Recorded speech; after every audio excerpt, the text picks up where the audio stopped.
పోయిన సంవత్సరం మీరు 10 ఎకరాలు వేసారన్నా, ఈ సంవత్సరం ఆ 5 ఎకరాలు ఏం వేయాలనుకుంటున్నావు? మిర్చి 5 ఎకరాలు పత్తి వేసిన. అట్లా కాదు, పోయిన సంవత్సం 10 ఎకరాలు వేసినావు, ఈ సంవత్సరం 5 ఎకరాలు పత్తి వేసిన. 5 ఎకరాలు మళ్ళీ మిర్చి.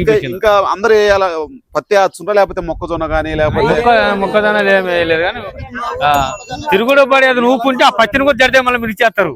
ఓకే, మొక్కజొన్న అలవాటు పల్లె ఇక్కడ. నేను ఒక విషయం చెప్తున్నా, ఒకవేళ పెరిగే ఛాన్స్ ఉన్నా, పెరుగుతుందని తెలిసిన పత్తి బీజం వేస్తారు. ఆలోచన మానుకోండి అంటున్నాను నేను. అనేది మీరు వేయడం, మార్కెట్ డౌన్ కావడం, నష్టపోవడం రైతుకు రైతే శత్రువు.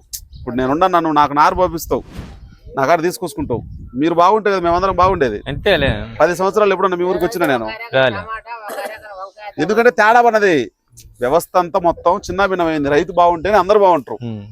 రైతు బాగాలేడు అనుకో ఎవడు బాగున్నాడు. ట్రాక్టర్ ఖాళీగా ఉంటది, ఆటోవాడు ఖాళీగా ఉంటాడు, ముఠావాడు ఖాళీగా ఉంటాడు, మందుల కొట్లు ఖాళీగానే ఉంటాయి, ఇతరాల కొట్లు ఖాళీగా ఉంటాయి, నర్సరీలు కూడా ఖాళీగానే ఉంటాయి.